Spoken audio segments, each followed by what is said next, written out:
সবকিছু যখন শেষ হয়ে যায়, তখন চারপাশের মানুষগুলো বলতে শুরু করে, তোমাকে দিয়ে আর কিচ্ছু হবে না। ঠিক তখন কেমন লাগে? যখন ব্যর্থতা চারপাশ থেকে গ্রাস করে, তখন মনে হয় পুরো পৃথিবীটা একটা অন্ধকার ঘর। মনে হয় হেরে যাওয়াটাই বোধহয় একমাত্র নিয়তি। কিন্তু গল্পটা কিন্তু এখানেই শেষ নয়।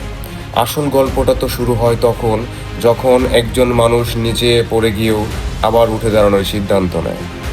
মনে রাখবে, ধাক্কা খেয়ে নিচে পড়ে যাওয়াটা কোনো অপরাধ নয়, কিন্তু নিচে পড়ে থাকার পর আমি আর পারবো না বলে হাল ছেড়ে দেওয়াটা হলো আসল পরাজয়।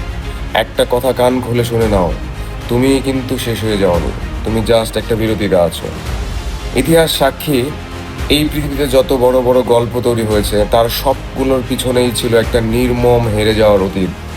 যে আজ রাজত্ব করছে, সেও কোনো না কোনো দিন মাটিতে লুটিয়ে পড়েছিল। তাহলে তুমি কেন আজ থমকে আছো? সমাজ তোমাকে তাচ্ছিল্য করছে, মানুষ তোমাকে অবহেলা করছে, করুক। তাদের এই অবহেলা আর অহংকারকে নিজের ভিতরে জ্বালানি বানিয়ে নাও। তাদের মুখের কথা মুখের জবাবে নয়, নিজের কাজ দিয়ে দাও। আজ থেকেই শান্তভাবে লোকচক্ষুর আড়ালে নিজের উপর কাজ শুরু করো।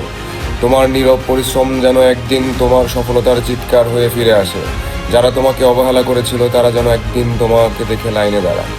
উঠে দাঁড়াও, নিজেকে আরেকটা সুযোগ দাও, কারণ তোমার কামব্যাক যেন তোমার অতীতের সব ব্যর্থতার চেয়ে হাজার গুণ বেশি শক্তিশালী হয়।